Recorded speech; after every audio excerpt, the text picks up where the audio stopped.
Call the meeting to order. This is the February 28th, 2017 meeting of the Town Plan and Zoning Commission of the Town of Fairfield. First item on our agenda are bills and communications, the meeting minutes from February 14, 2017. Make a motion to approve. Second. Motion to approve by Commissioner Alessi and seconded by Commissioner Francis. Does everybody have a copy of that? Any questions, corrections? I didn't see anything that jumped out at me. Any comments?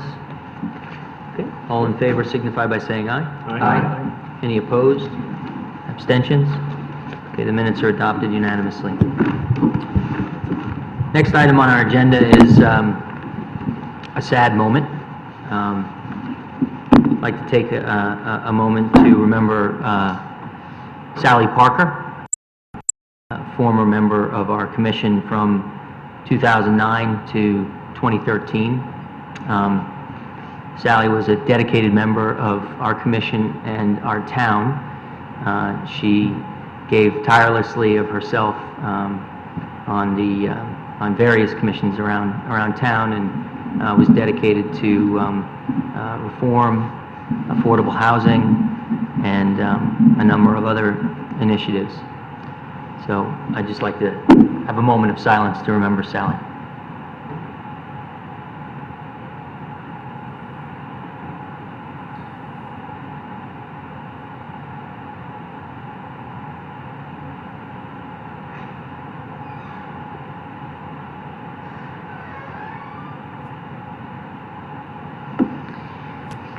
Thank you. So we do have some other esteemed former members of our commission who were close to Sally. Rich Jacobs and Pat Jacobson, who are here tonight. Rich was a member from 2005 to 2013 and served with Sally during her entire time, as well as Pat from 2007 to 2015.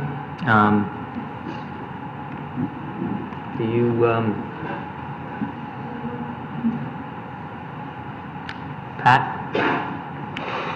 Thank you for the time. I just wanted to say a few things. Sally was a friend. I mean, I will miss her. I learned so much from her about architecture and art, and we had so many conversations about zoning, also about her. She was a hardcore Vietnam War hippie protesting at Berkeley, so I think she also jumped out of airplanes as fun, just because she wanted to. I won't miss her. She cared about the town. She cared about long-term planning. She was forever saying, like, we have to get this affordable housing right because it's so important. She goes, I want it to be quality and I want it to be good. Well, anyways, I will miss her, and she was a good friend. I learned a lot from her, and I appreciate this moment to say a few words. Thank you. Thanks very much.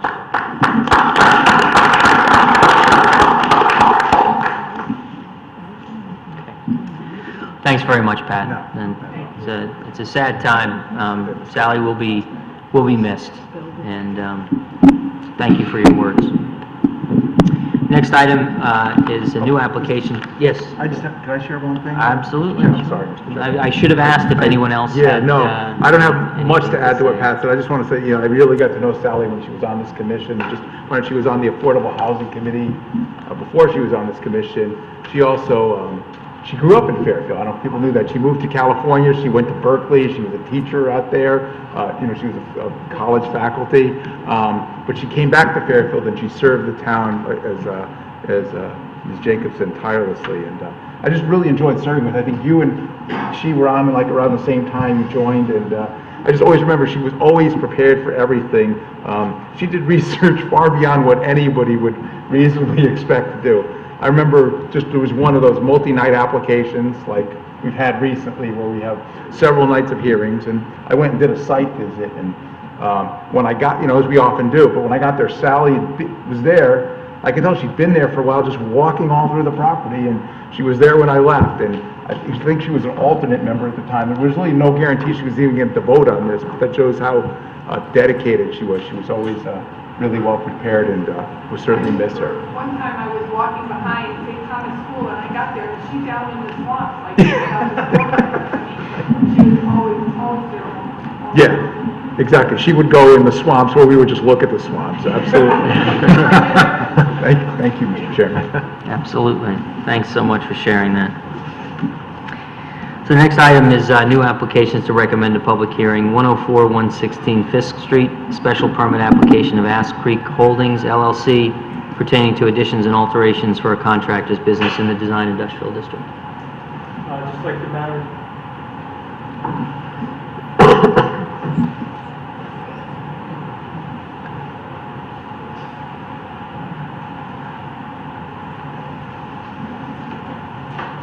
You can't die.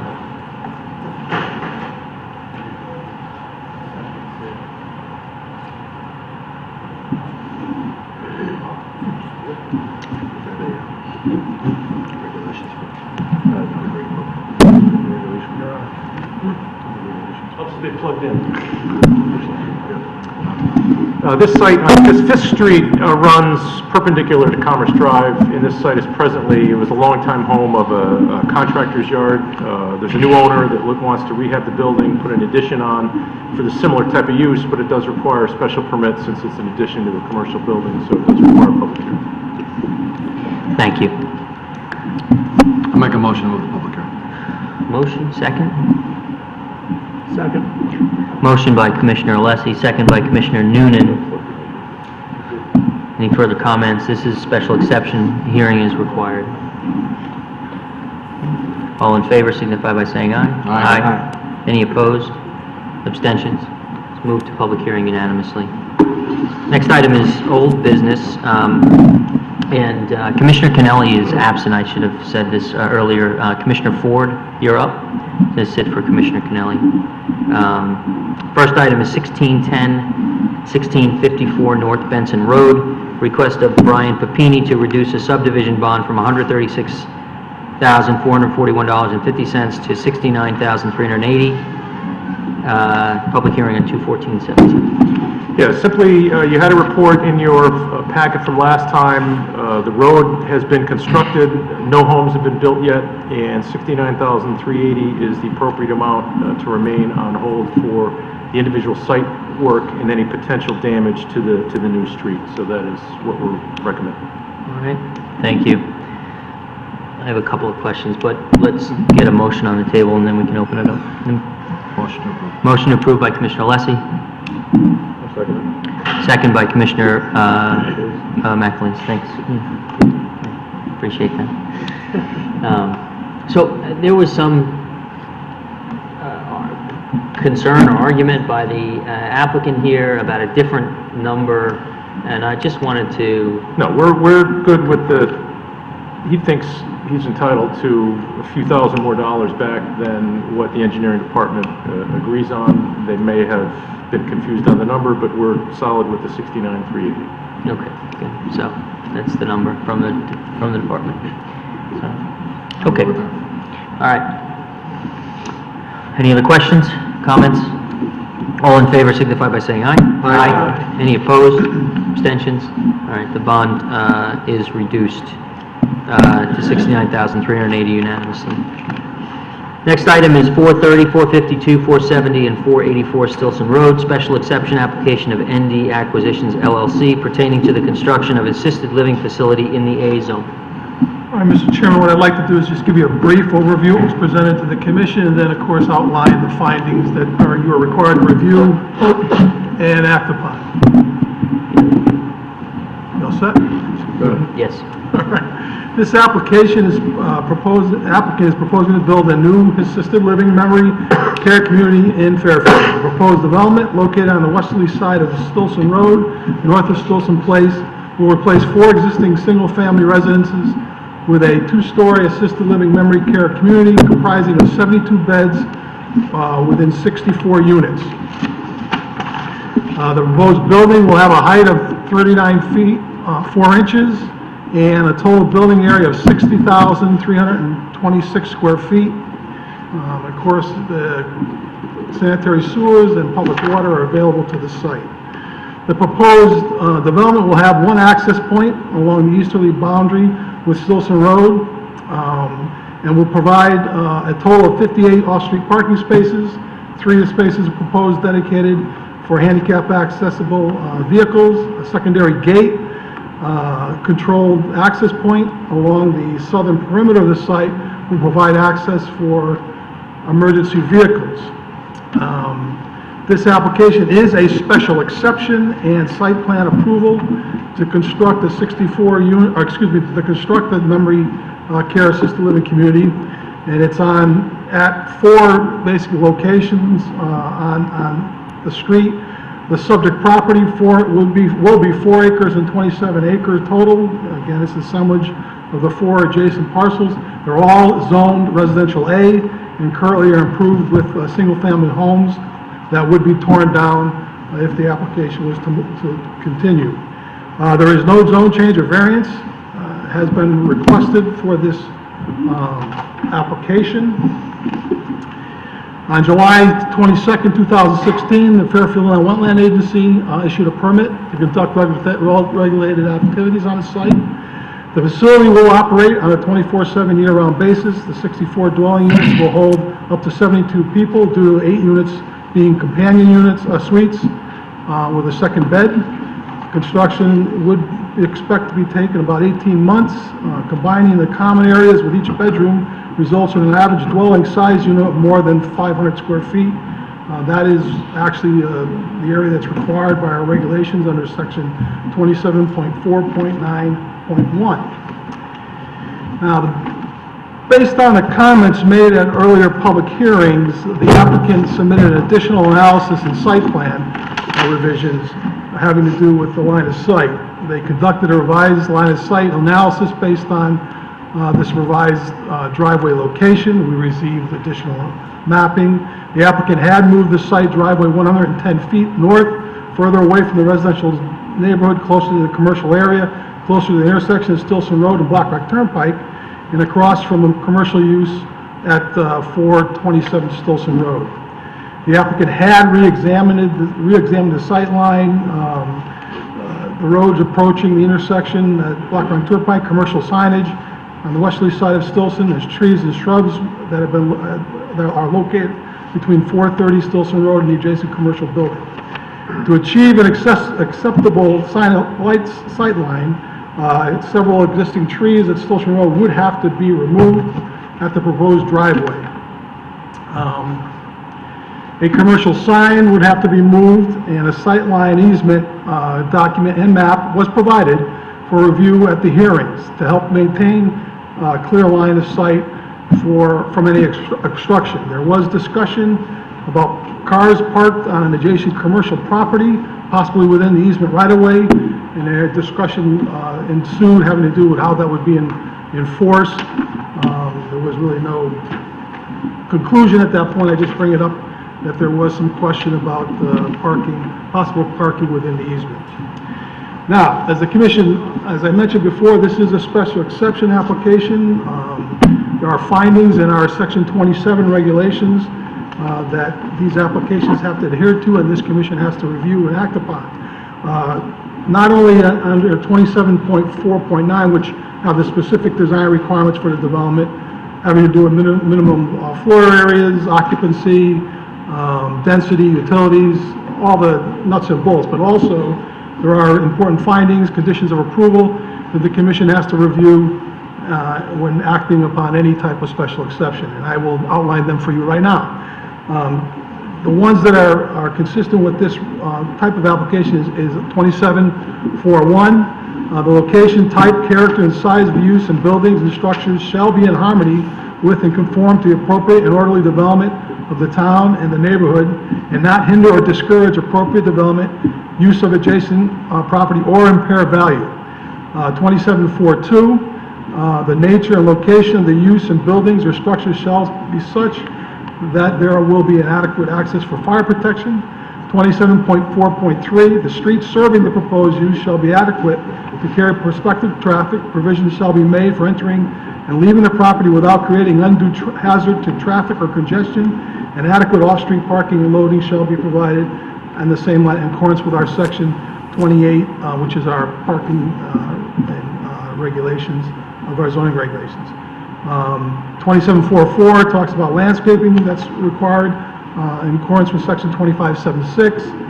And finally, 2745, the proposed use shall be in conformity with the master plan of the town of Fairfield. Mr. Chairman, that very briefly is what was presented to the commission and outlined in the findings. Thank you very much. I'd like to make a motion to deny this application. Motion to deny by Commissioner Alessi I'll second. and seconded by Commissioner Barretts. Yes. So Commissioner Ford is on for Commissioner Kennelly.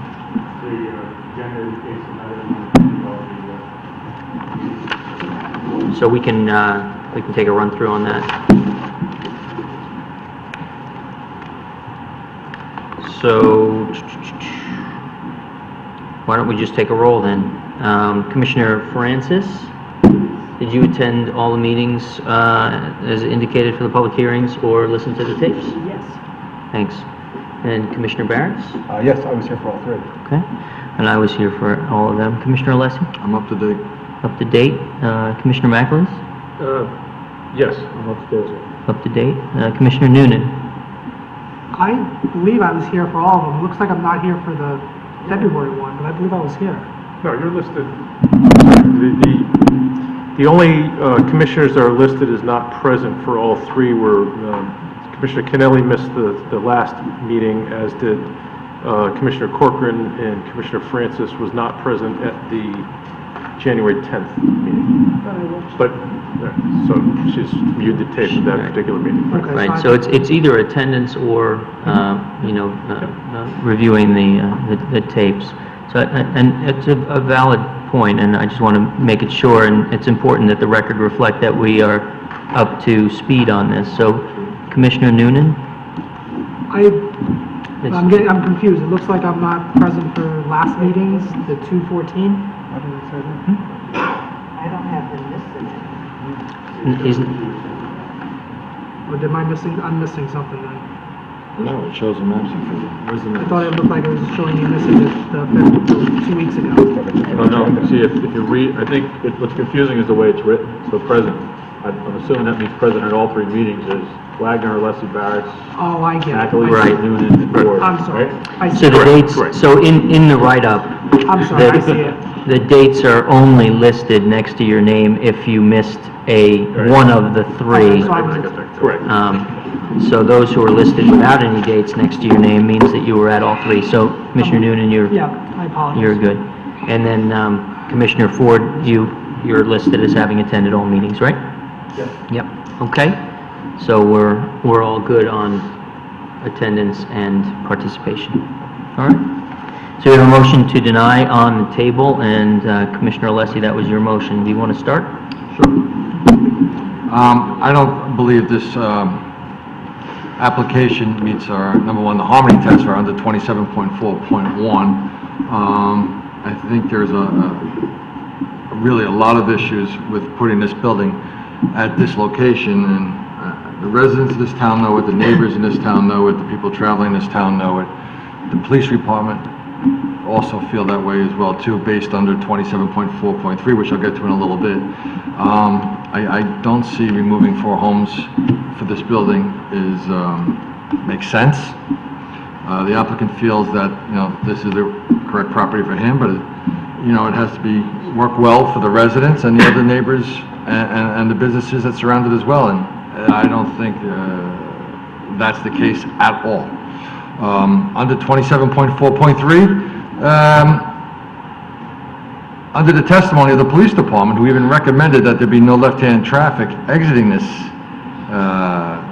building, what that would do would cause an undue stress on the surrounding streets with the cars trying to get back to Black Rock Turnpike. So even under 27.4.3, this building is not adequate to carry the prospective traffic. And there's been many issues on the traffic reports that we received, and those who know the queue that takes place up Stilson Road at certain times of the day, to add any more traffic for a commercial property, so be it residential housing to some degree, in this case, memory care, that street and intersection can't handle this size project. It just can't.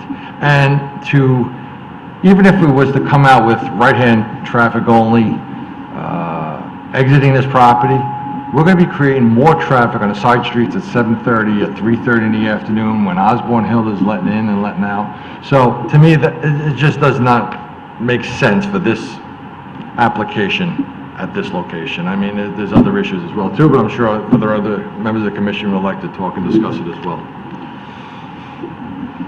Okay, thank you. Commissioner Barron? Yeah, I have a number of comments. I'll try to go quickly. Yeah, I'm kind of opposed to this application, but on maybe a more fundamental basis myself. I think it's important that we understand what this application is, how our zoning regulations apply, and why they exist in the first place.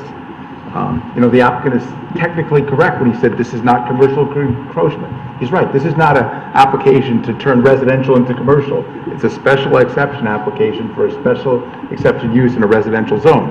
Section 5 has our residential regulations, and it lists all these uses that are permitted in this zone, subject to Section 27.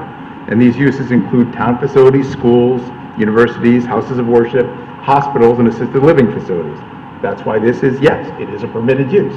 But it doesn't stop there. I mean, as far back as I can remember, every special exception use application that was ever approved in any residential zone involved a property that was either already a special exception use or it was on previously undeveloped land. Schools. Our schools have been there for years, most of them for 50 years or more. These are regulations to guide why a school can exist in a residential zone, and they almost all do. Same with churches. They're almost all in a residential zone. Some of them not only predate zoning regulations, they predate this country, and they exist within a zone. So that's why we have these regulations. We list these permitted uses, and assisted living is one of them now. But look at the recently approved ones. They were all both on either undeveloped land, the one on Mill Hill, or adjacent to an existing facility, the Carrollton. It wasn't a matter of tearing down houses to put in a special exception use. Really, I can't recall a single situation, and there may have been one, I just can't recall, where a developer bought houses in a residential zone, accumulated properties, and built a church, a school, assisted facility, or really any use. I can't recall. Comments were made about the free market, and that is also true. It's a free market. You can buy property, you can accumulate properties that adjoin each other. And when people do that and they tear it down and build a new house, some of us don't like it, but that's completely within our regulations as long as it meets it. Same if they accumulate it and build more houses than were previously there. We may not like it, but that's a subdivision. Houses for houses. Replacing houses for this, I mean, it really has to pass the test that we have in Section 27, especially 27.4.1 dealing with harmony, and 27.4.8.1 or 27.4.3 which deal with traffic. That's why they exist, because special exception uses can exist in a residential zone, but they have to meet these regulations.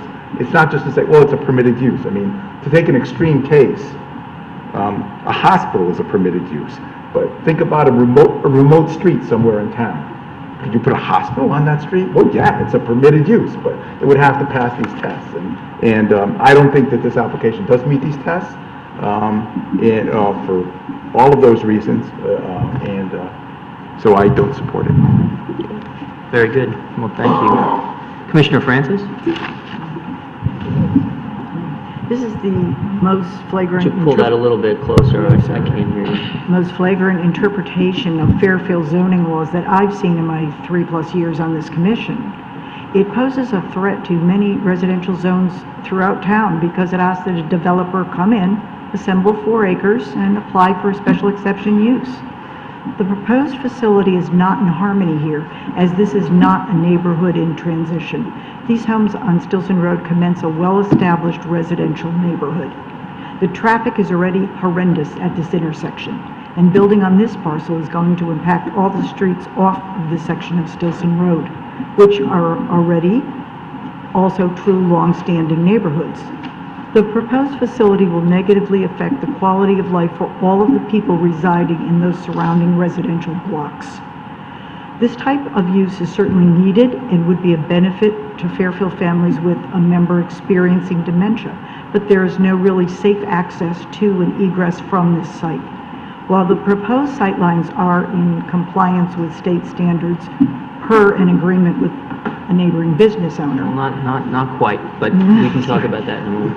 the Black Rock-Stilson intersection is certainly one of the most dangerous in town, is heavily congested, and cannot support this further development according to Section 67 of our zoning regs. Thank you very much. Thank you. Commissioner Ford? Yeah? I also join the comments of my fellow commissioners. I'd only add that I've been in this town almost, except for college and a few years in Boston, almost 40 years. I've seen Black Rock Turnpike develop, as many of you here have witnessed it as well. I think this project is a bridge too far. It doesn't fit the Army test, as my fellow commissioners said, and the traffic, there's no doubt about it. It will only get worse. It's already bad, and for those reasons, I would deny the application. Thank you. I have a few comments. Anyone else? No? Yeah. I just also want to add, I don't know if I brought it up, the police reported since 2012, there have been 94 accidents on Stilson Road between Black Rock Turnpike and Pansy Road. If that just doesn't say it right then and there regarding 27.4.3, then nothing else does.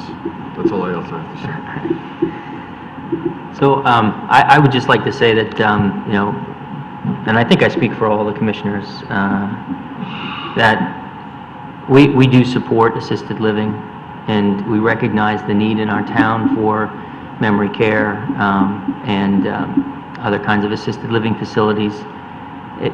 They need to be done in an appropriate space and in an appropriate way. I agree with the comments of my fellow commissioners, however, that this application is not appropriate for this space and in the way that they've proposed to configure it. 27.4.1 type and character of the proposed use requires the building shall be in harmony with and conform to the appropriate and orderly function of the town and the neighborhood, and not hinder or discourage appropriate development and use of the adjacent property or impair its value. What does that mean? This is a permitted use, quote unquote, and Commissioner Barrett's, your comments are especially striking. We heard a number of comments during the public hearing about how, it's a permitted use, and so long as it meets all of our requirements, it should be allowed and so forth, and that's just not the case. These tests, these harmony tests and such exist so that we, as a commission, can evaluate whether a proposed use fits in context with the neighborhood and the surrounding areas. And these variables that we have to consider are really significant. So to your point about it being an imposing structure, there was a terrific graphic that one of the public commenters filed, which superimposed the building to scale on top of a Google Earth map. And I mean, just looking at that depiction alone impresses upon you the mass and scale of this building in this neighborhood next to homes that are 1,700 square feet, 2,000 square feet. I mean, maybe one a couple doors down was 2,200 square feet. And this is 63,000 square feet. It is just remarkably out of character and not in harmony with the neighborhood. The specific detail, I think, you can glean from the competing experts on valuation. We have discretion to believe and to credit different expert testimony. And sometimes that's a challenge because we only get one expert. The applicant comes in with a traffic expert, and those who are opposed don't have one. Here we do. We have the opposition valuation report of Peter Vimini, who discusses the looming presence of the proposed building, a 39-foot tall building on a site that is 4 feet above the adjoining properties, right? So you've got a rise which makes this building even more big and imposing than it would otherwise be. He argued the result is a negative curb appeal for the neighbors with a negative impact on value, and he actually put some numbers to that. He used percentages. The applicant tried to pin him down on actual numbers, but I don't find that significant that he didn't do that. The percentages speak for themselves. The report argues that the overall size and height of the structure is not in harmony with the neighborhood and will adversely impact home values. The neighbors themselves offered exhibits to demonstrate their view that the proposal is out of scale with their residential neighborhood. The applicant's value report indicates there would be no value impact, but the opposition report indicates a diminution in value ranging from 17% to 50%. Now, that's a wide range, but I gotta be honest. If I lived next door and somebody told me that tomorrow, while I was gonna live next door to a 64,000 square foot assisted living facility, I would be unbelievably upset. And if this commission were to grant that, I would be really upset with every single one of us. I could not imagine that. Section 27.4.3, the streets serving the proposed use shall be adequate to carry prospective traffic, and provision shall be made for entering and leaving the property without creating undue hazard or traffic congestion. Putting some specifics to this, what does that mean? You gotta have adequate sight lines. You gotta have adequate turning and movements and traffic flow. You know, everybody who comes in here says, well, it's not gonna be a substantial increase to the burden on the streets. But here, we have a sightline issue. And in order to overcome that issue, the applicant got an easement. The easement traverses a paved area of an adjoining parking lot. I was just there, literally tonight on my way to the meeting, and there's a car parked in that space that we talked about. There is always a car parked in that space, and there always will be. And I don't, you know, we can get into, well, can we, you know, mark it off and do this and that? Well, you know, the parking in that lot is constantly full, and the parking there, in some circumstances, is a pre-existing nonconformity, which is at present not sufficient to accommodate all of the traffic that exists for the little pub and such. So even with the easement, I find that the sight lines are not adequate for the proposed use. The sight line is impeded by the parked cars in that parking lot.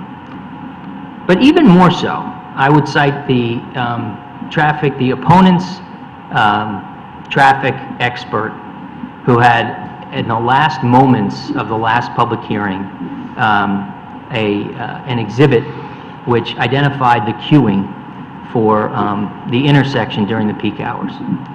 And whereas we all talked about it, he actually sat down and put scale numbers attached to the queuing at the peak hours. And he showed that during those peak hours, the queuing at the intersection went back all the way beyond the curb cuts for a number of the facilities, including the curb cut for this one, and to show that it would be very difficult, if not impossible, to make a left turn out of the facility into the queue to get out during peak hours. So, of course, our local police department reviewed this and recommended that we make it a right turn only, and that's what Commissioner Alexi spoke to. But what that tells me is that the streets are not adequate to handle the increased traffic that is proposed to be generated by this application. So I find that it fails 27.4.3 as well. You know, I don't want to belabor these points, but I thought it was important to put some specific data points and cite to some specific exhibits to support our findings relative to these variables that we have to consider. So let me just go, I just want to make sure that I hit each point of my notes.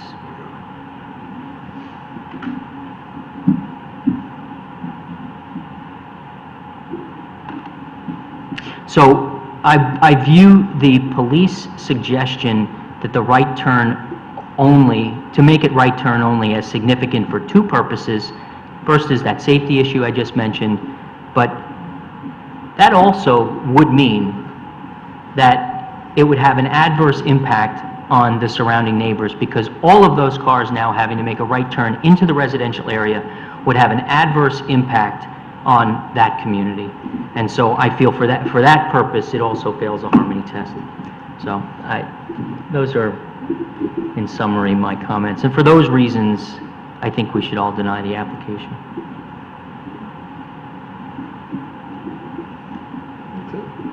Okay? Does anyone else have any other comments? No? We ready to vote? The motion on the table is to deny. All in favor signify by saying aye. Aye. Any opposed? Abstentions? The application is denied unanimously.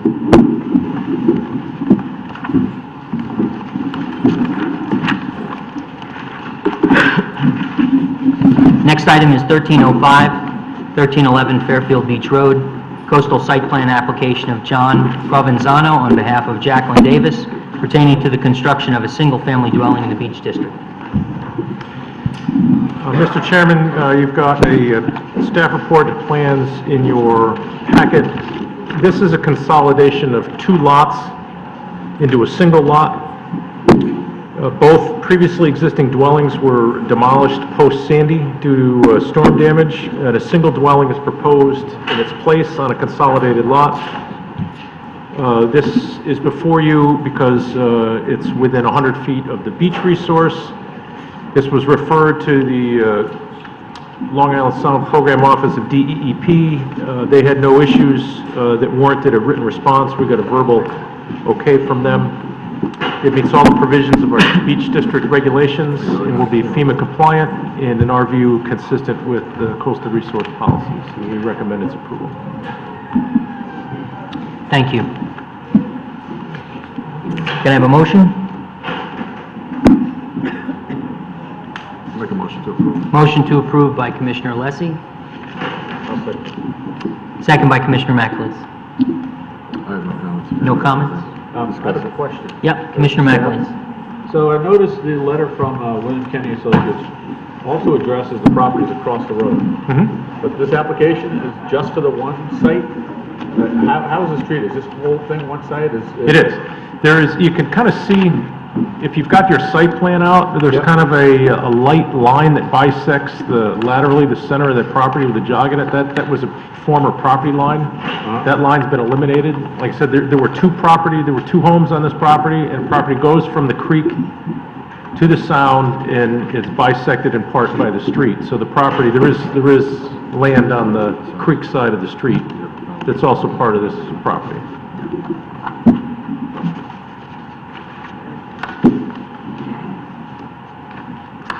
Okay. I just wasn't sure because it's,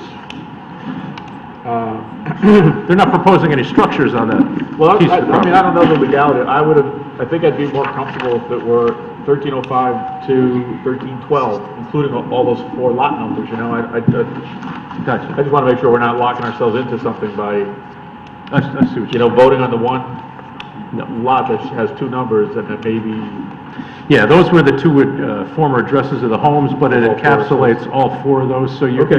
you're right. Their representation of the parcel on the survey is correct.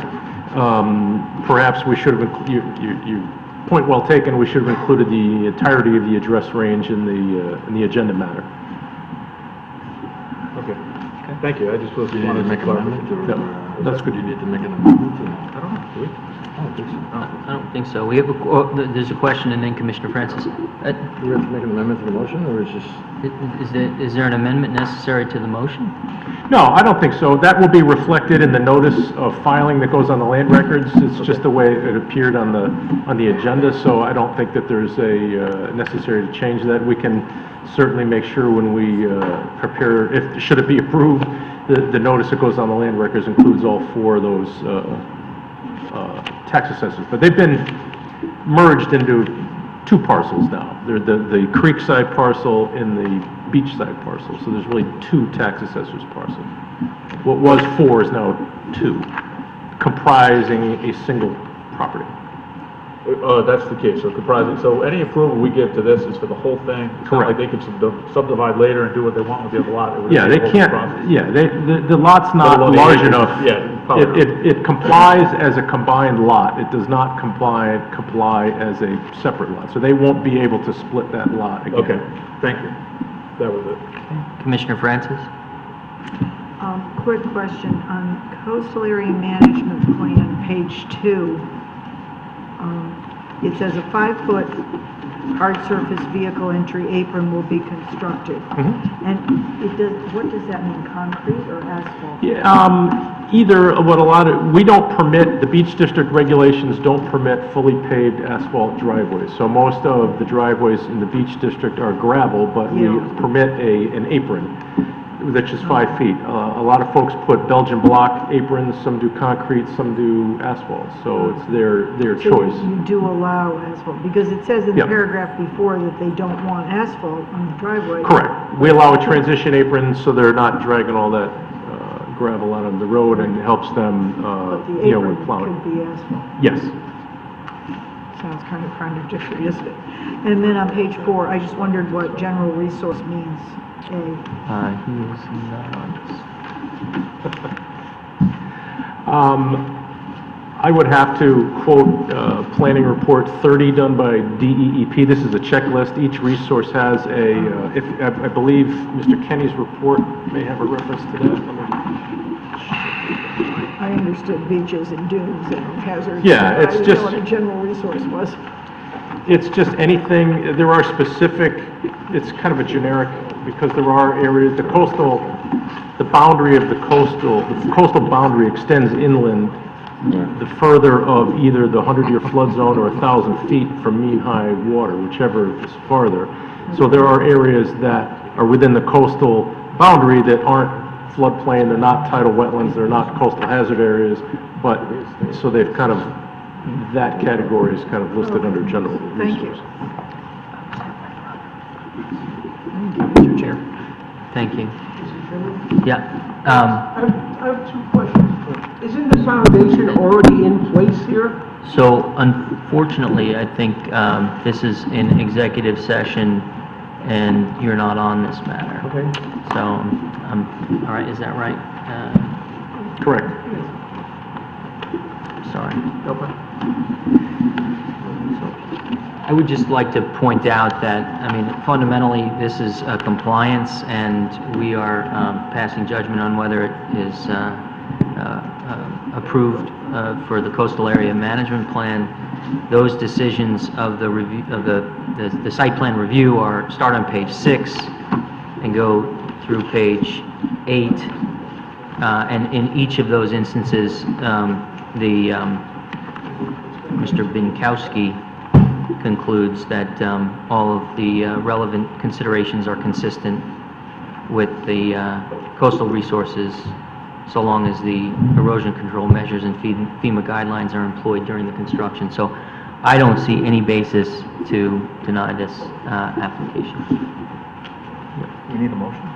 We have a motion. We have a motion. The motion on the table is to approve. Okay, I'm sorry. I don't remember it, sorry. That's okay. Okay, does anyone else have any questions or comments? Ready to vote? Motion is to approve. All in favor signify by saying aye. Aye. Any opposed? Abstentions? Okay, the compliance is approved unanimously. Next is public hearing. We're making good time tonight, guys. Jinxed it.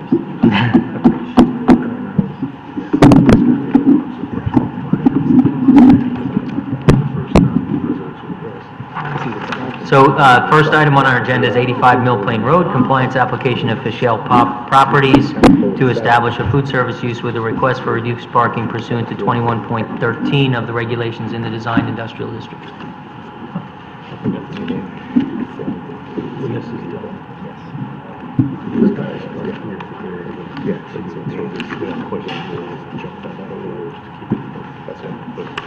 But I wouldn't stop now. We'll just have to watch this camera. Yeah. That's right.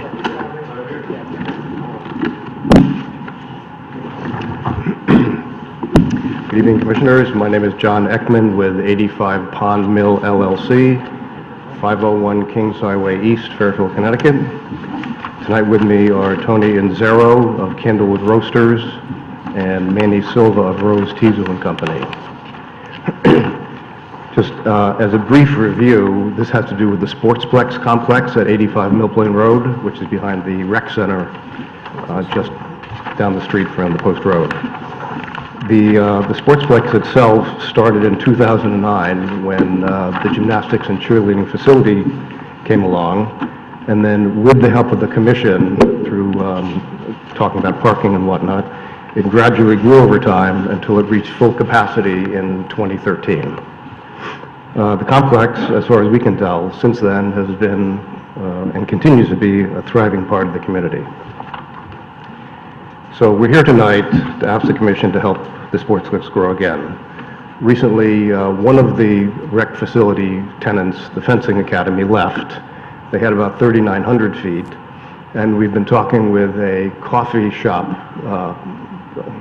person who'd like to open a shop there. He's a roaster right now in Brookfield. Candlewood Roasters is the name. And he formerly owned a coffee shop outside of the state sometime back and wants to open one again. And we thought that this would be a good addition to the complex. People have said to us it would be nice to have a facility like this. Since people are there, they can take advantage of it. And they would open in the 3,900 feet in about 2,560 feet, and they'd have a patron area of about 1,550 square feet or so. Can you say that again? They would open? They would use, of the 3,900 feet that was the Fencing Academy, Yeah. they're looking to take 2,560 square feet, of which about 1,550 square feet would be for seating area, patron area. Patron area? Yes. And what about the other 1,400? The other 14 would be for a kitchen area, the prep area, service bar, and on the plan that you got, Yeah. you can see how that would... What about the remaining That square would lay feet? out. What about the remaining square feet that you're gonna have left over that is That's- not using that the Defense Academy had? That's my question. Yeah, that space has been actually leased to another rec use that was just approved, and that was in process of being built out right now. That's a rec use, so the parking for that will be consistent with what the Fencing Academy had, so I believe that that would be an over-the-counter permit. So you need more parking because this is a restaurant? Because it's a restaurant use, that's exactly right. The shop would be both sit-down and takeout. It would have a small retail area. They'd sell baked goods as well as coffee and related items. And they're anticipating being open from 6 a.m. to 7 p.m. initially. They'd also have, because he's a roaster, he wants to put a roasting machine in view so people coming in can get the ambiance of the whole shop.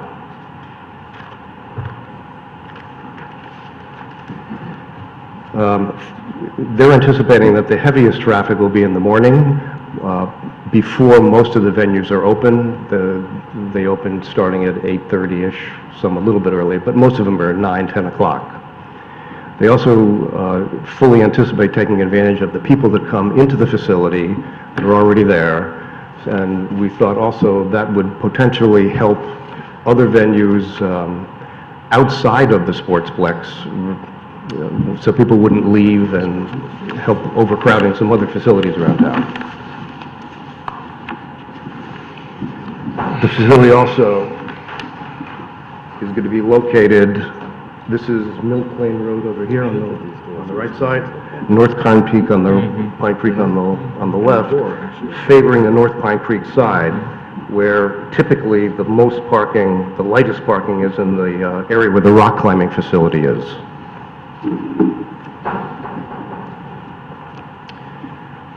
We asked Rose Tizo, that has a traffic engineering department, to do a study to see these days how the parking is working out on the site, and they completed that recently, and I'd like to pass that out now. Yeah, if you've got something in writing, that's what I want to see. I mean, ultimately, you're asking for a 33 space reduction. Mr. Ekman, with all due respect, I think the last couple of times you were here, you said this would be the last time I asked for a reduction in parking. That was 4 years ago. I was here 4 years ago. Nice to see you again. You too. And the time before that? 6 years ago? Probably, from '09 to '13. So, based on general use throughout the course of the day, and this was done recently, but for the most part, it looks like there should be enough space to handle this particular need. Thank you. Mr. And- Ekman, do you have a problem, or could you change where the vestibule is and make it so that this door and the people coming in and out are not in the driveway? Let's see.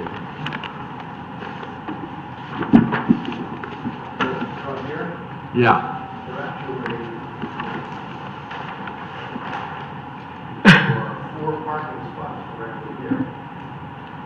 So the door is going into a parking spot? Yeah, well, that actually happens in a couple of different places. What did Commissioner So it looks like there's like a little bit of a sidewalk in front of it, is that the original plan? So, if it were possible to relocate the one space somewhere else, we could block that off only for an entry to the space. No, I'm not, I'm just, maybe put it on this, all the way on the right side of the building, closer to the main building, I was thinking. I would know it's script the plans as far as the coffee shop goes, but, I mean, you wouldn't have people walking out into the parking lot.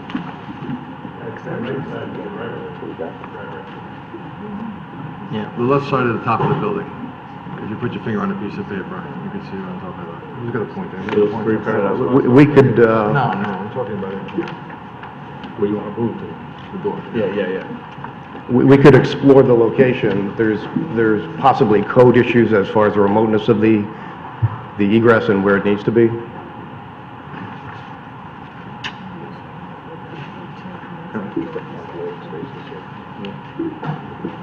I'm talking like across from the office and storage, that area.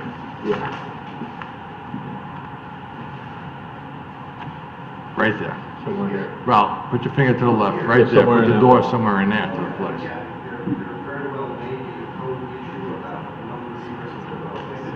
Yeah, that's true. Okay. You mean 150 feet from,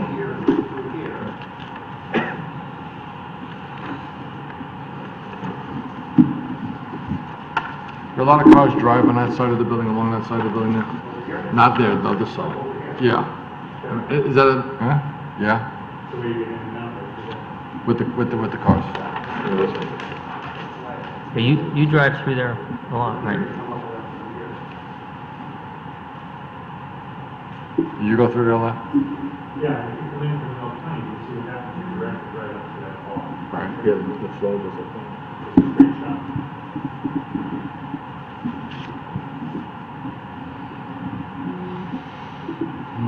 Am I the only one seeing this? No, you're not the only one. No, I mean, it's,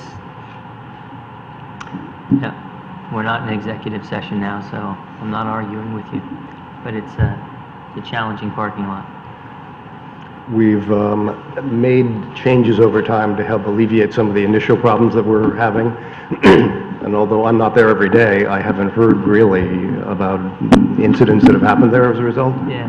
So a couple of years ago, I know that there were some incidents in the parking lot, you know, fender benders and things like that. Can you tell us about recent experiences? Have there been any accidents in the parking lot? Have there been any injuries? Have there been any altercations? Some people getting road rage? What's going on You know, there? I'm not there every day, but I'm close enough to the management of it that if something were to have, you know, ballooned up, I think I would have heard about it. Yeah. And with the exception of one incident that happened way in the front here, with somebody backing out based on something that was in the way, I can't think of anything myself that I've heard. Does your office maintain records of incidents that occur in the parking lot, like, you know, fender benders and the like? They may. I'm not sure off the top of my head. Okay. Yeah, well, Police report.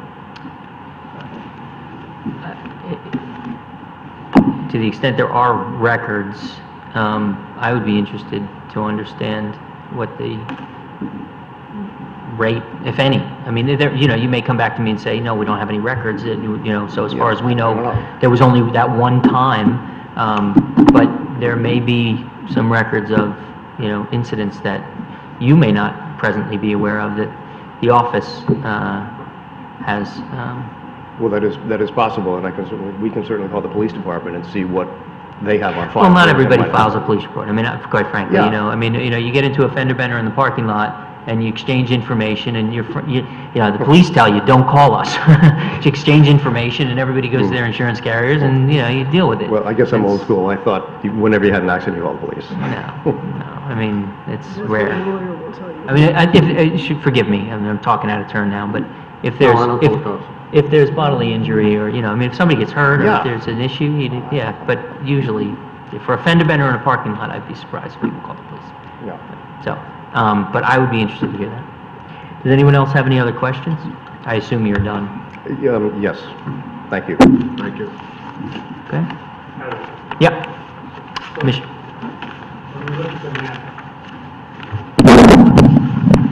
So on the right side of your map, there's a large blank area. Isn't that all parking as well? Is that owned by the town? Yes.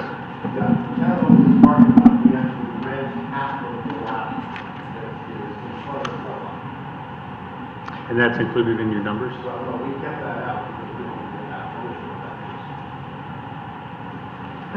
So that's used, yeah, so you aren't using the microphone.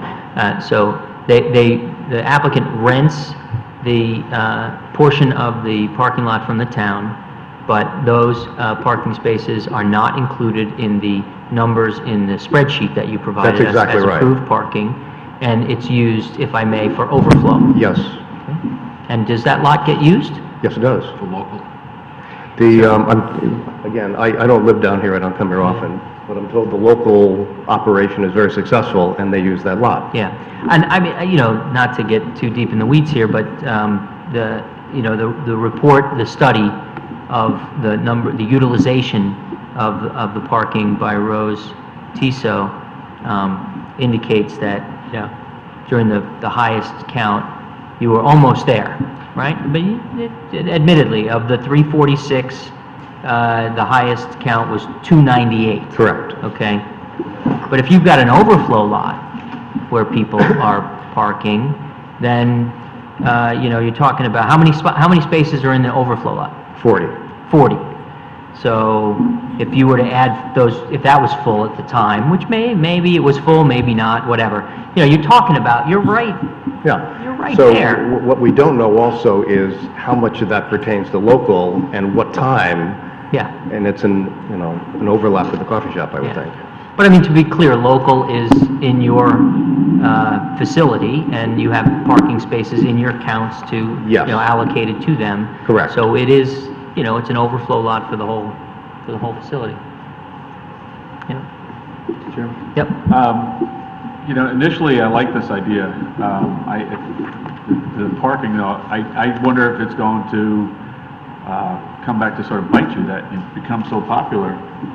And you see, people go to Starbucks and they hang for 15, 20 minutes. And then if you have people staying, those spaces that you're assuming are not needed because people are already there doing something else recreationally, might be jammed up because they're staying another 20 minutes, so people coming in to use the other facilities don't have any place to park. Which is really too bad, because I would love the idea. I've often thought, there's no place down here to just sit and have a cup of coffee while your kid's doing something. Well, that's exactly it. When you do the gymnastics, you're sitting there having a cup of coffee. Yeah. Well, Rather than dropping them off. the study was done over a 3-day period at varying hours, and so, you know, Yeah. it looks as though there'd be enough parking based on that. Commissioner Barrett? Mr. Ekman, this 3-day period was just a few days ago, right? Yes. So, is there some reason, I mean, I'm going to assume that it was done because the hearing is tonight, and you did one. Is there a reason to assume that the traffic on February 23rd to 25th, again, this is pretty fresh data, would be representative of any other month in the year where circumstances may make it more or less crowded, or is just that the flow is pretty much the same throughout the year there? You know, if you follow the school year, patterns occur during the school year itself. During the summer, other things go on, like the Ice Academy is very slow in the summer. other venues, people want to be outside, so I think traffic generally is slower, so, in the summertime anyway. So if you average it out, this is probably somewhat close to an annual average. So February 23rd is a good representative. It just happens to be the day that could have been done at the time of this hearing. Couldn't have been done But at least anytime. you feel that it's representative of what they might have found in another one. Right. We actually were talking with somebody that would have required this to happen a year ago or so, and we did another study. It was in around the March time. It was close, but the numbers are fairly close to these. In fact, these were a little bit higher. Good, I mean, because it's not, as the chairman said, it looks like the maximum looks like there's still available spots, but again, it's not like it's completely empty or underutilized. I mean, it's 298 versus 346, and you're just timing or anything like that, it could be filled up sometimes. The 346, though, doesn't include the 40 spots that are being rented from the town. So if there's something happen later on where that lease expires or not renewed, those 40 spots are going back into this count, added to this count. Yeah, So that's 298 now becomes 336, 338. Yeah, about Right, there. if there were cars parked there. Yeah, I Yeah, but you're right. somewhere Well, you'll lose that. You're gonna lose those 40 spots. So if you'd like to hear from the traffic engineer, maybe they can elaborate more clearly than I can.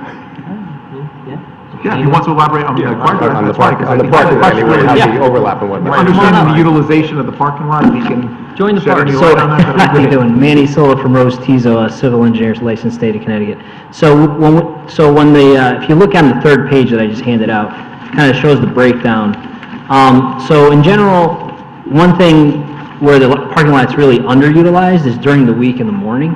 So, the coffee shops, most impact on the actual parking numbers on the site would be around that time.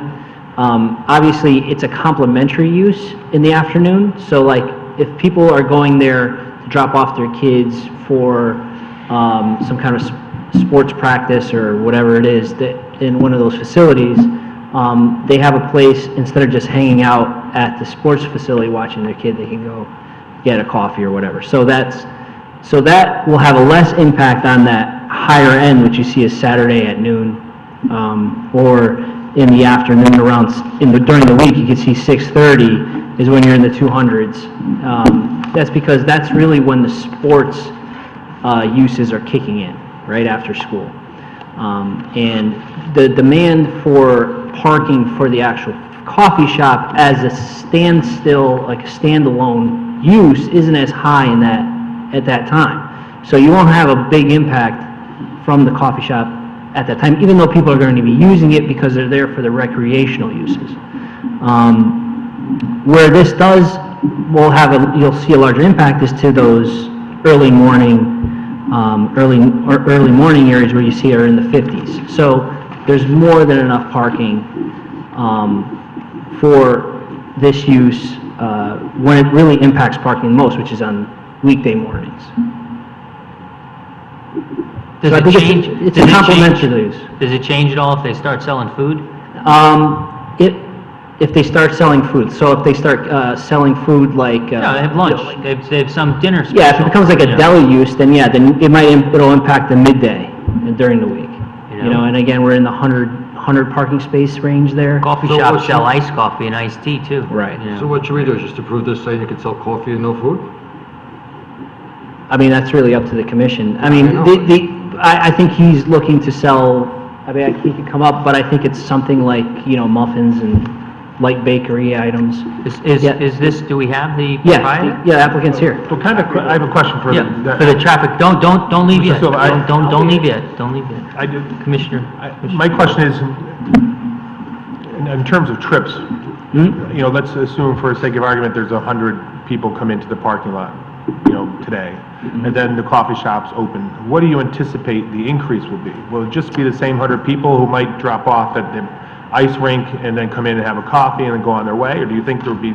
I think in the afternoon, so the afternoon during the week, and, which is the high demand for the recreational use, I think the actual impact on the trips and the parking which is more important in this case, is minimal, right? So I think it'll have an impact on trips and, say, parking in the mornings. So like when you see these 8:30s where you have, Monday through Friday, which is going to be typical, 50, 55, 56, you might see that increase to in the 60s or 70s. But again, there's more than enough capacity for that kind of increase here. Where I think the least impact will be in those afternoon weekdays where you see the 250 range, and then midday on Saturday, I think for instance, if the standalone impact of the actual coffee shop is minimized by that time. There may be some people that go there just for the coffee shop. That it could happen on a Saturday at noon, but again, I think where the everyday impacts, it will be very minimal where you have, during the week in the afternoons where you have that continual utilization of the parking lot. We just can't look, say, okay, it's okay mornings during the week. We can't look at it that way. I mean, Correct. if you're at 298 at 12:15 on Saturday, can we anticipate another 30, 40 people coming in to go to the coffee shop? Right, so, but the thing is, I think this is a use that complements the actual plaza. It's not like you have, a Well, that's what I'm Target going saying. in Let's- next to a, auto That's body my shop. question, it's like, so let's look at the 298 on a Saturday afternoon, right? I think, are you saying that of the 298, the population that's gonna use the coffee shop are also, it's a dual use, right? Right. That's Yes. gonna be one spot, they're gonna make two stops. Correct. Is that what you're saying? Yeah, that's what I'm saying. It's a complementary use at that time. The worst case scenario would be, I have it in my page 2, the first paragraph there, is where I deduct the recreational use that's vacating, and then I put in, based on your regulations, what is required for the patron area. And it's basically, worst case scenario, we would require another 32 on top, okay? I don't anticipate anywhere near that 32, because, like I said, it's a complementary use. It's Well, not, what do you anticipate? well, If you say not near the 32, what is the number? I mean, it's hard to guess. It depends on how well he does, but, Well, we you gotta say something expect like he's gonna do a great job. Yeah, right. Well, if he's doing a great job, you could say right up, I would say during the afternoon, and, I wouldn't say he would use more than 10 or 15, right? But on those weekday mornings, if he's doing really well, I would say, yeah, you could get those 32, complete 32 going in there. More than that, he just doesn't have the capacity for it. So Right. at that point, What is the capacity? I think it's only like a 1,400 patron area. How many seats? 1,500, 1,500. How many seats? How many seats are we looking at? Yeah, plus or minus 40. 40? Yeah. 40 seats. Yeah, it's a lot of seats. Yeah. Okay. People come like. Anyone else have any more questions of the parking expert? Okay. Yep. I'd like to hear from the proprietor. So, If I may. this is Tony Inzero from Candlewood Roasters. Excellent, welcome. Hi there. Hi. Can you just talk to us a little bit about what your plans are, menu, that kind of thing? Our plans are similar to what you see at Starbucks. We're going to be roasting our own beans in there, and we're going to serve similar items that what you would find at Starbucks, a lot of grab-and-go type of stuff, and all the basic coffee drinks that you would find there.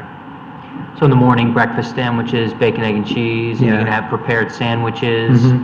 chips, and, just that kind of stuff? Yes. Okay. Is there a kitchen where you'd actually have burners and actually cook things? No, we're not getting into any kind of, I did that in Colorado, and I don't want to do that again. Yeah. So, everything is going to be prepared. It's going to be, we're going to be getting all prepared foods. Everything is going to be very quick. We're not, there's going to be no cooking and stuff like that. We're going to have like a turbo chef that does stuff in like 12 seconds, 15 seconds. That's the oven, you push the button and magically it's cooked and Exactly. It's like crispy. what Subway uses. Right. We're showing a commercial oven and a commercial microwave, Showing a commercial oven? and a commercial microwave, and a commercial fridge. Yeah, commercial oven, commercial microwave, commercial fridge. Yeah, we're not going to have a commercial oven. No commercial On the oven. plans. I'm sorry? It's on your plans. Okay. So you would be willing to, if we were inclined to grant this as a condition of approval, to eliminate the commercial oven? Yes.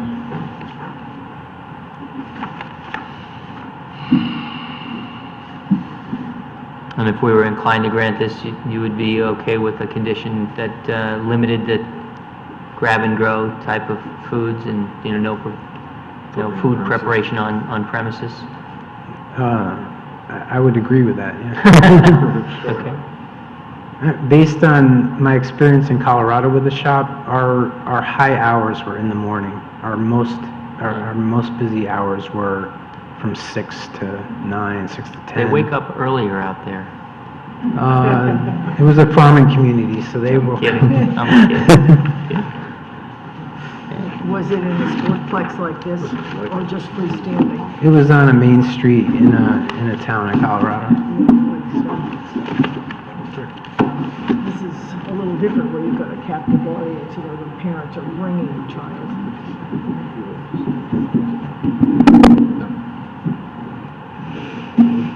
Okay.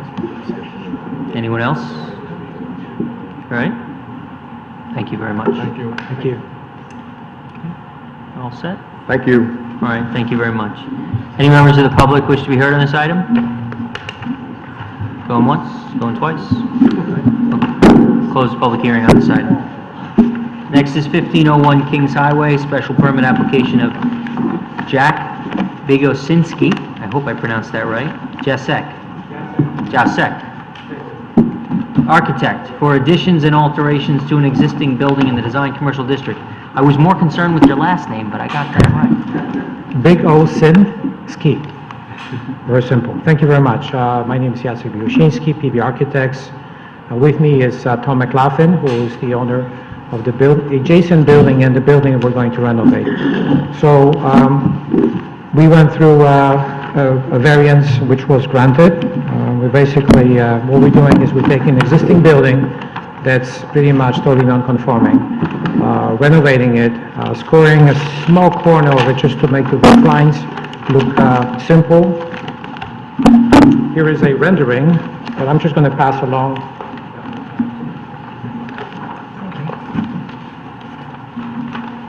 The bottom This is for us? I didn't recall seeing this. Yes. I didn't recall seeing the rendering in our... No, I'm sorry, the renderings were not in the package. Right. So You you'll leave have that- architectural plans, they just follow, they're just basically renderings that show you in 3D what the elevations show that you have, and the floor plan. This is for us. We can Yeah, leave you this. can keep that, sure. So what you see there, the two bottom renderings show the existing building which we renovated over the last couple of years. That was a manufacturing, kind of a old building, really sad.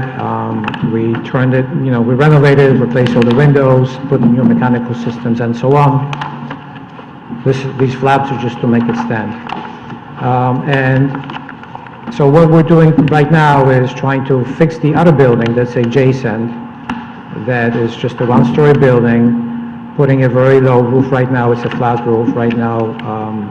There's no space up there. We'd like to put a low slope roof on top of it and get a little bit of space up on the second floor. We're also planning to make the existing parking, which is there, it actually has more parking spots than we're showing, but they're completely non-compliant in terms of the spacing, the size, the back out space and so on, the angle. So we like to fix that, do a new parking, do a venue and walk that you see there coming in from the parking into that newly renovated building. The building is going to get obviously more presence. There are actually existing windows there which were boarded up years ago. So we're going to take those out, open it up, do a new skin, new mechanical systems, it's just going to be basically a new building, Right. but on the same footprint. So you said to make the parking zoning, to make the parking zoning compliant, but you got a variance to reduce the parking Right, from we 26 did. to 21. Right. So you mean it would be, the new parking lot will be compliant with the number of spaces required under the variance? Yes, correct. And they are going to be compliant in terms of zoning regulations, in terms of the size. Right. And the aisle width, and so on. So it's, right now, that's not the case. So as you can sort of see on the site plan that you have there, is that the parking lot is moving closer to the outer building that we renovated a few years back. That allows us to have a wider parking, and then on the side of it, you will have the walk that leads into the newly renovated building. So, I mean, apart from the issues for which you got a variance, the proposal otherwise complies with all of our zoning regulations. That's correct. Does anyone have any questions? Yes. What's in the building today? Well, right now it's empty. There used to be a security company, I think, in there, and, you know, it's just in a total disarray. We'd like to renovate it, and it's going to be open for tenants to move in. Okay, so there's no specific... There's no proposed specific tenant right now. It's just to renovate the building? Well, to make it presentable, so, because, you know, I don't think anybody would be interested in this building as it is today. Okay.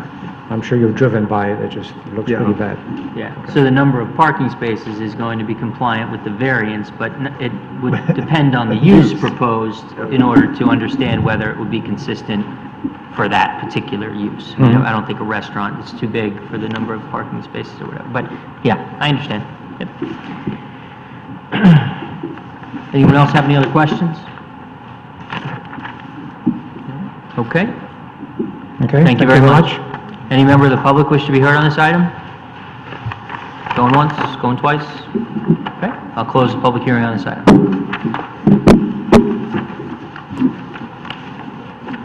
Next is 2318 Mill Plain Roads, re-subdivision application of David Ross for 3 lots in an A and R3 zone.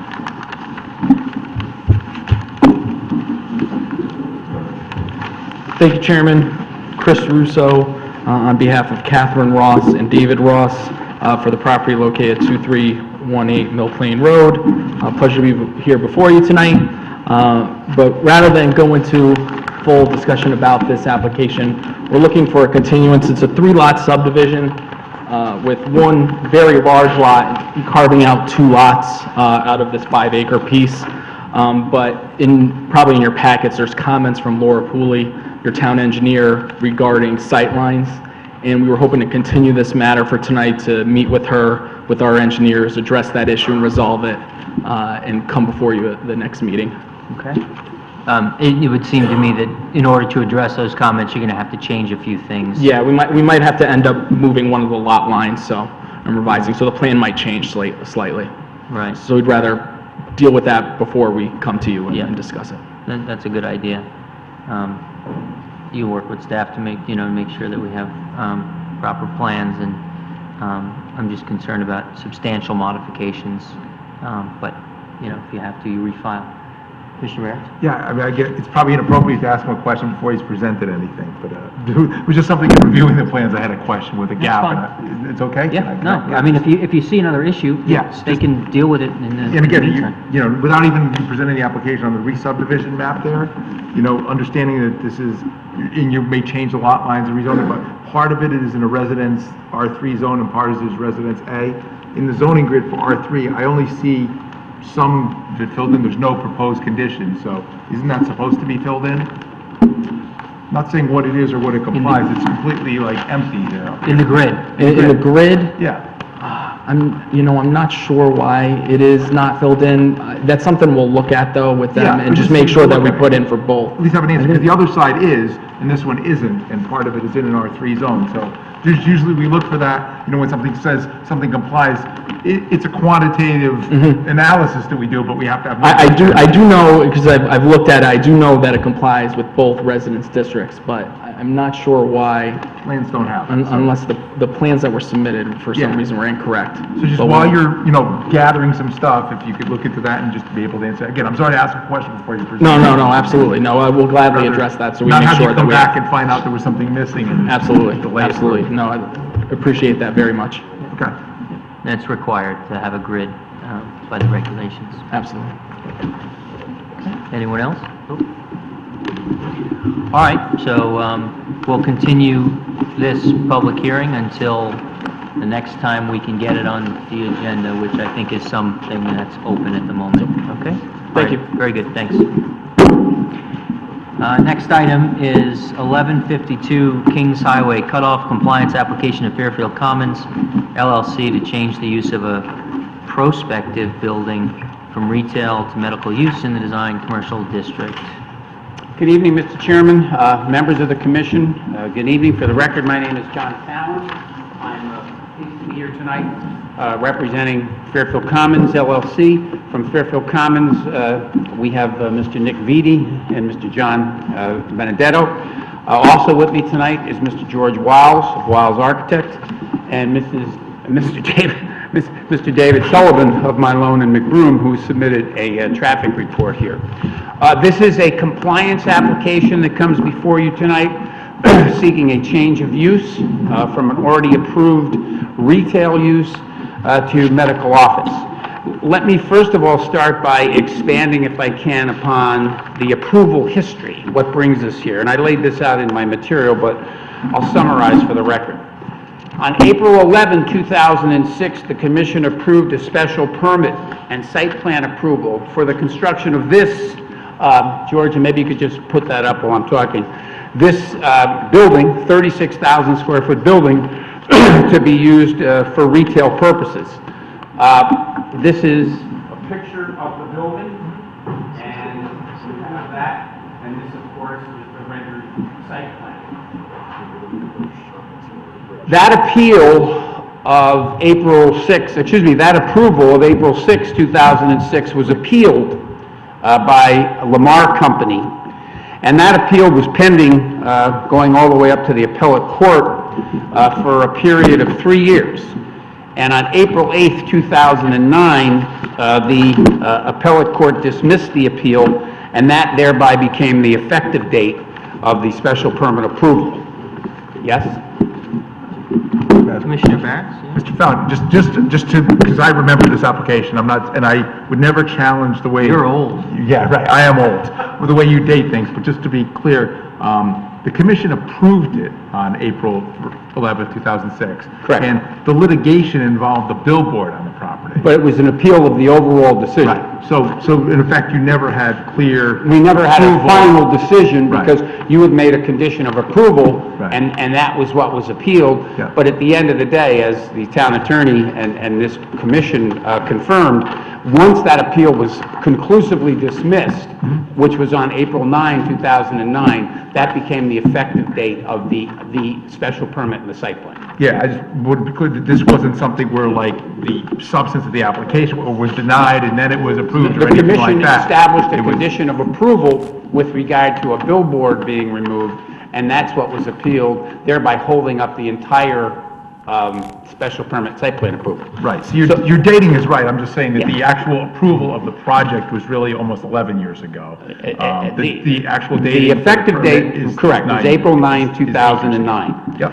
On May 11th, 2011, the state legislature approved Public Act 11-5 that amended Section M of Section 8-3 of the statute, and it provided and provides that a special permit approved prior to July 1, 2011, that had not expired as of May 2011, was good for a period of 9 years, and therefore this permit, with its original effective date of April 9, 2009, now has effect until April 2018. Indeed, the amendment that I just spoke to also said that beyond the 9 years, a permittee could seek extensions provided the overall life of the permit could not exceed 14 years. The reason, as you probably know, the legislature did this was this was during the height of the recession, and there were a lot of permits that were expiring on the vine simply because developers couldn't move forward, so this was a remedial act.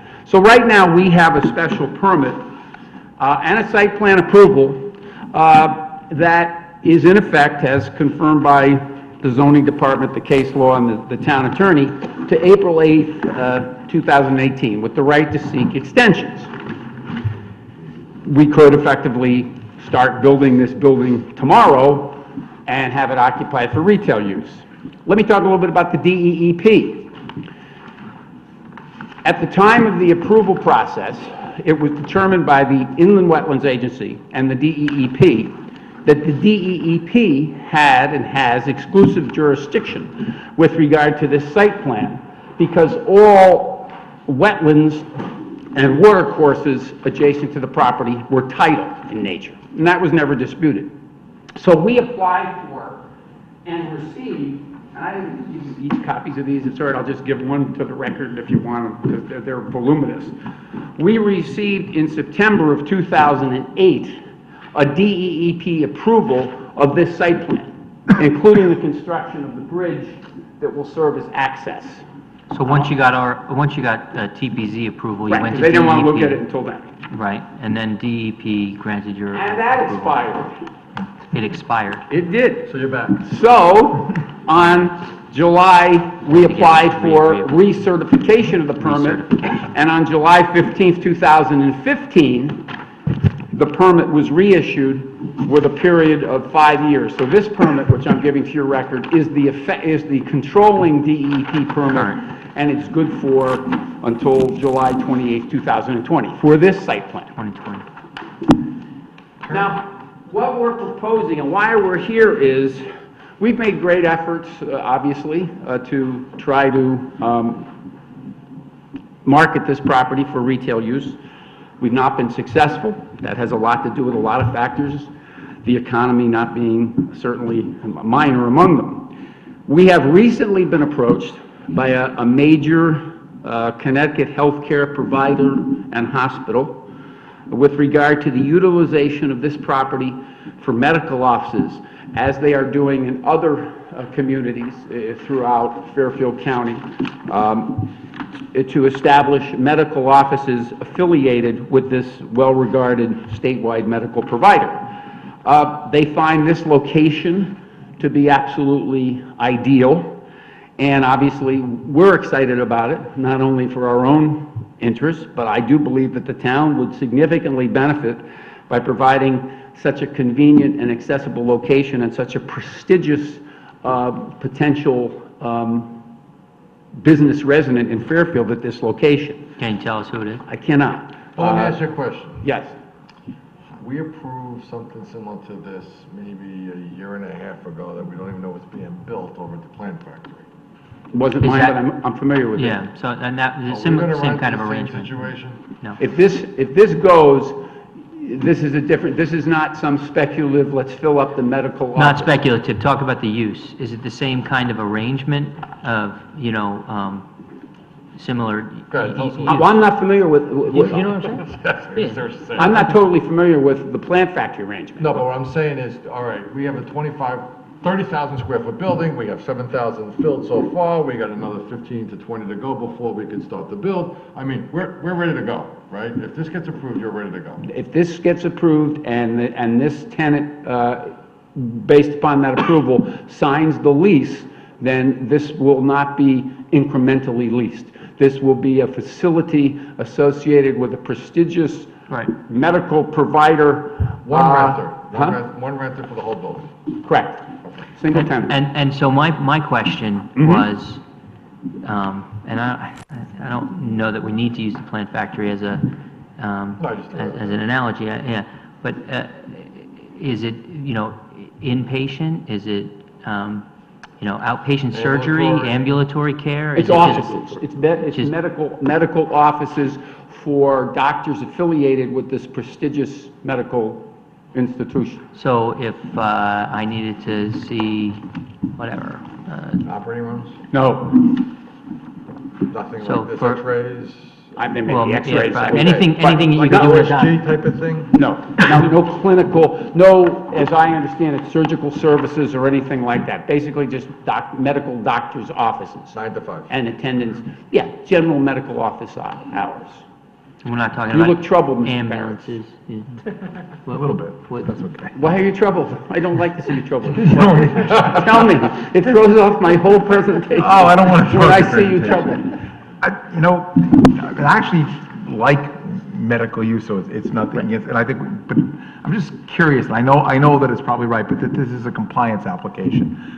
One Because it's permitted just use to one another. permitted use to another. But isn't the building going to be different than Nope. what was originally proposed? It is You're not. saying. So It- then, I'm gonna say because that there's new next. construction, no new construction, no alteration, anything to... Let me just finish this Okay. next section, and then I think, because that's a very important Right, question. I and was just gonna thinking address like, it. this use sounds great, but how in the world is this a compliance application when you're doing something different? Let me address that, because that was the Okay. next, you must have read page 3 of my notes. Sorry, not well enough. The property is located in the design commercial district. Medical use is obviously permitted, section 12.4.3, 12.4.5. The sole request here is for a change of use from one permitted use to the other. We have reviewed this with the tenant. There is no desire, request of any kind to modify the existing architectural elevations and design. Mr. Wiles is here. You have all those plans. And there's no change to the site plan because the parking requirement for the two uses are the same, retail and medical, being 28.6.5. So the only thing that's before you is the change of use from medical, from retail to medical.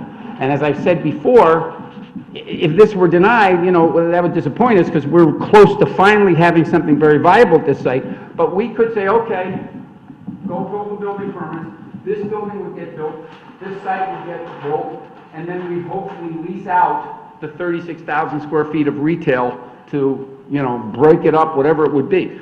We think this is a much superior approach, but we're not asking for anything here but the change of use. Couple of points with regard to that. We don't always quote the plan of conservation and development when we're talking about zoning compliances, but here I think it's relevant, as I pointed out in my material. Under section Roman numeral 3.2.3, one of the goals of the plan of conservation and development is to establish health facilities within the region that meets the needs of the people.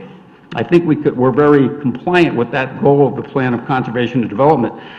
Section 2.4 establishes as a goal to continue to improve public health services within the community. Again, a very, I think, suitable goal for this application. And then, of course, section 3.10.1 says that a goal of the plan is to, quote, encourage economic development that provides jobs and services to our population.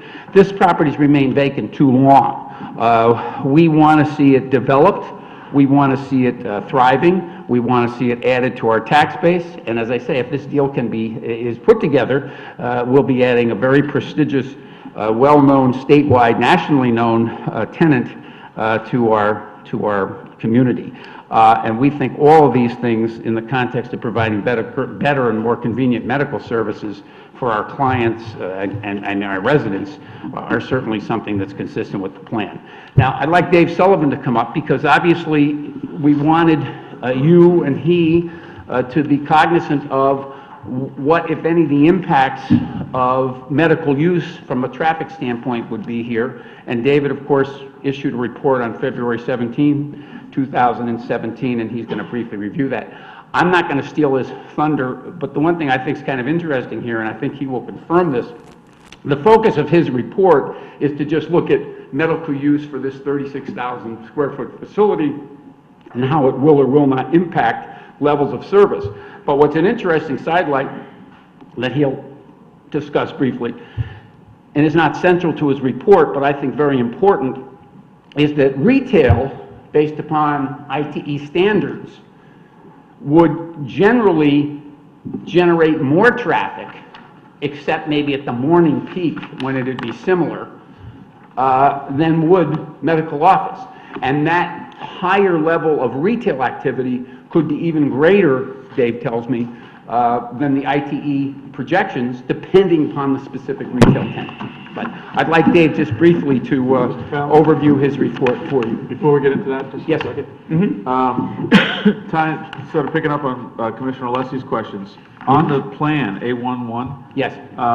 there's a pretty substantial 6,260 square feet of unassigned space that at the back has, looks like 2 garage doors, perhaps?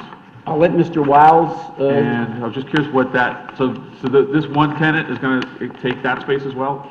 it's a one-tenant building, but I'll let Mr. Wiles, this is, if you want to just comment on, this is on the floor plan? Both, Mr. well, yeah, a Mackey? combination of A11 and a A2, wait, 21. It looks like maybe it's like for ambulance or something to pull in, or? Yeah, there is an unassigned space that the one tenant will be taking all of it except that one block in the back. So you're not going to take that space in the back? At this time, they're not, they'll probably grow into it. And if they don't? Then it'll remain Potential- vacant. But the whole like whatever we're doing now would apply to the whole building, the whole building's going to stay medical. Change to medical. So We're not seeking to carve out. could a medical retail facility go in there, somebody selling? I don't know what a medical, You know, like the No. place over on Kings If Highway? If you Something grant like this that. change of use, it's gonna supersede the original use, so that any use of this building would have to be medical. I defer to your staff, I don't, Oh, so I medical see. retail, Yeah, you're right, basically right. talking about That's a a retail. retail I got you. business that sells medical equipment, I think that's a retail. It is, yeah. Okay. And the approval that you're seeking is not with a condition that the entire building be leased to one tenant. You are positing that as, a fact. What type of thing? If that were to fall Yeah. through, Okay. Medical, yeah. if that were to fall through, then we would be looking still at a medical office use if you grant this change of use. And that lease potentially could expire at some point, and that tenant may move out, and it would be zoned for medical use, and you could lease it to a, series of independent medical doctors or what have you. So it's a change in use in the abstract, Yeah, sure. The goal here, I guess, is the applicant does have a line on a single tenant, which would be, I guess, preferable for you and what you're saying, town, but that's not required. Right. Right. And then I do have another, but I guess it's probably more of a traffic question. You Maybe- want to have him present first, and then you... Or maybe maybe as part of your presentation. Sullivan, yes. Thanks, George. Was it in the previous Traffic. approval, had it been looked at for the entry, for the driveway, to be at a different location? No. I didn't see it in the history No. saying, This it's is- always been in that spot? This is, Yeah. this is the same application, the same site plan application that was made in '06 and approved by you.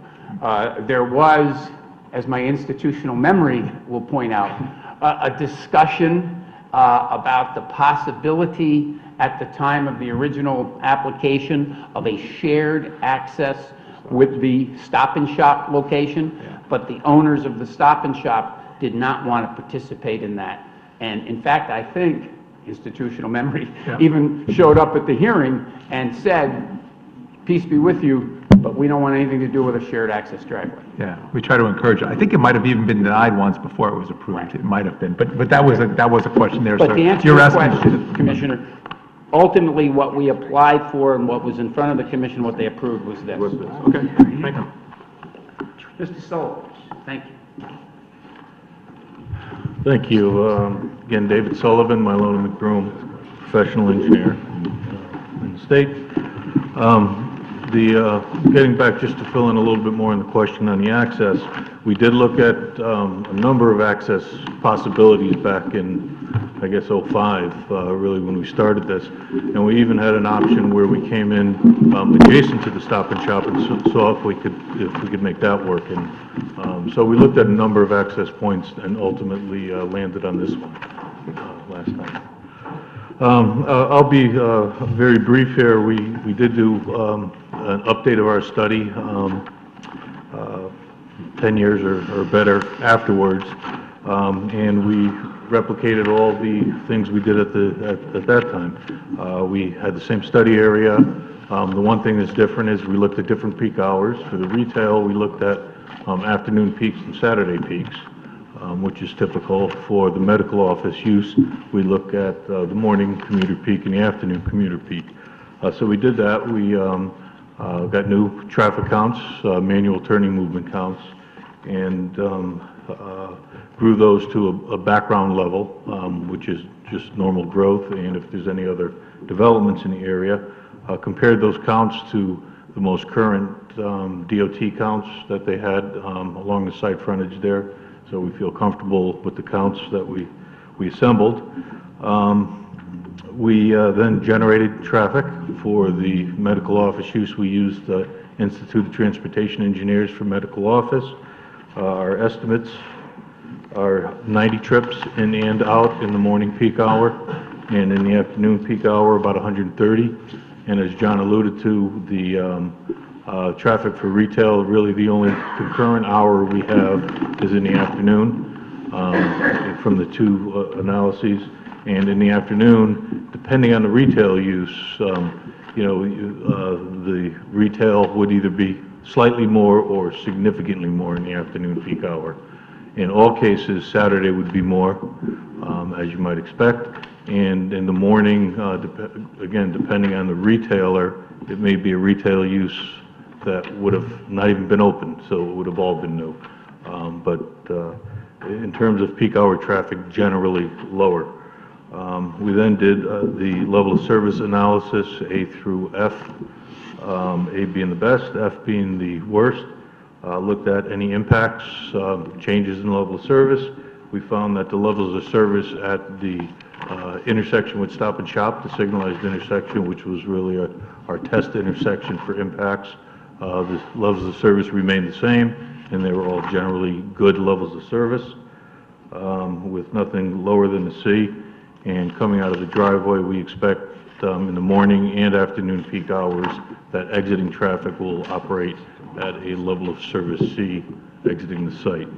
The last thing I'll touch on, and again, this is just a repeat of what we had previously reported on, the sight lines coming out of the driveway for the 85th percentile speeds, which was 43 and 44 miles an hour, southbound and northbound respectively. The sight lines with some clearing along the left side can be achieved, and so we have a safe driveway. So that's a thumbnail. Be happy to answer any questions or elaborate on anything if you so desire. Thank you. Anyone have any questions? Traffic guy? Thank you. That's really it. I mean, it's been a long haul. I hope we can get this done. This is an important step, obviously, but we're very excited about this possibility, and we think medical use at this location is certainly, from a market standpoint and maybe other standpoints, preferable right now. But again, the only change here is to take what you've already approved and allow us to put exactly this site plan and exactly this building to use for medical offices rather than retail. Attorney Fallon, with all due respect, this is, I mean, looking at the site plan here and the layout of the building, this is not medical offices. We got a lot of treatment rooms. We have X-ray. We have infectious diseases. We have a sleep center. This is not medical office. There's something going on here, and we don't know what it is. No, that's taking place here. It's not. Single tenant. It's a single tenant medical office facility, and all those things are consistent. For example, if you went to a facility in Trumbull on Park Avenue, you might get some sense of medical office. And by the way, to the extent you want to be clear, medical offices and medical clinics are permitted in the zone, and they have the same traffic parking requirements. So is there a sleep center that this was a generic floor plan that was submitted with input from the prospective tenant. So it's accurate in terms of the tenant's considerations and expectations for the kind of medical services that they will provide. It doesn't have operating facilities or anything of that nature, but it does have the kind of facilities that you might find for a disparate group of medical offices. The title of the plan is Ambulatory Care Outpatient Clinic. Correct. And it's, I mean... That's what it is. I think, to Commissioner Alessi's point, it's a unitary facility where you might go in, you have a reception area, you check in, and then you go to the different places within for if you need an x-ray or if you need to give blood Or different types of specialization and so on and so forth. Now, let me ask you a question now. The, back to the site plan. The sidewalk, we have sidewalks along the whole perimeter, right? Along Kings Highway there? Okay. And the width of the bridge, and there are sidewalks on the bridge, I'm assuming too, so people can walk in and out of the facility and onto along the sidewalks and a crosswalk along the driveway and all that good stuff? George? Yes, there is an existing sidewalk along Kings Highway. There is a sidewalk on the bridge on the left-hand side for pedestrian access. Not the right-hand side? And the width of the bridge is 2 lanes. Why wouldn't you put a sidewalk on both sides of the bridge? Pardon me? Why wouldn't we put a sidewalk on both sides of the bridge? Because of cost. The bridge, that's an expensive bridge. You really want to tell me that? After putting up a 36,000 square foot building, you're worried about a 5-foot sidewalk on a bridge? Don't change the bridge, or we're back to see you next week and we go to retail. Because I have the DEP permit in place, and the DEP permit isn't going to allow for a widening of that bridge. Even if I started over, I don't think they'd allow it. So, please, the determination was made in the last go-around that a sidewalk at this location over the bridge would adequately protect pedestrian safety and convenience. I cannot like that. So I'm sure we will plan on extra markings then. Any kind of markings you'd like. Really? Hookah lounge. Okay. Is the driveway going to hit Kings Highway better than the Stop and Shop one does? Well, it's going to line up exactly as shown on the approved plan. Difference like this. Yeah, I mean, I think that was a matter that was considered when we originally approved the site plan, and I think it does line up well to Kings Highway, but it's not anything we're looking to change as part of this application. No, but I mean, it's going to be flush. Yes, oh yeah. So I don't have to tighten my body every time I go in. Yeah. Correct. I know part of this is that you're educating some of us commissioners who weren't here when this was originally brought and approved, so. Well, Mr. Barrett, I must say, was only 17 at the time. I think Mr. Wolf might have been the attorney on the project. No, I was. Oh, you were? Thank you. I'm no youngster too anymore. He wasn't involved at all? Austin was involved, actually. You have a very good memory. You were only 18 at the time. I was still an intern at the time. But yes, Austin, that you have a good memory, because Austin was involved because of the various components of Fairfield Commons. He represented some, I represented the others, so Austin was, you're right. Hope you're watching, Austin. Commissioner Corcoran has a question. Yes, Commissioner Corcoran. Parking lot trees, was this done under earlier rules? Because it didn't seem to be enough trees. It was, and we're not looking to change it. It is the approved site plan, and we're only here asking you to consider it a change of use. I think it is a good site plan in terms of vegetation, as you can see here, but that's something you'll have to struggle with, I guess. But it's not, certainly, the regulations in effect in 2006 were not silent with regard to parking lot landscaping, and as you can see from this rendering, there is a great deal of, the landscaping plan is extensive. And I'm sure along the side by Stop and Shop, there's plenty of plantings on the other side of that fence. That's all heavily wooded there. Yeah, but this is a nice, I think if you look at I hadn't counted the trees, but if you do, I think they're significant. Mr. Fallon, did you say that whatever that waterworks is at the front is titled? It is. Really? Yep. It is. Mr. Stanky even agreed with that. He made the initial determination. He did? Okay. Anybody else? All right. Does any member of the public wish to be heard on this? I mean, there's nobody here, so. This is a land use lawyer extremely. Yeah, seriously. All right, so you're done. I'll close the hearing on this item and I'll adjourn the meeting. Thank you very much. Before you leave, please be reminded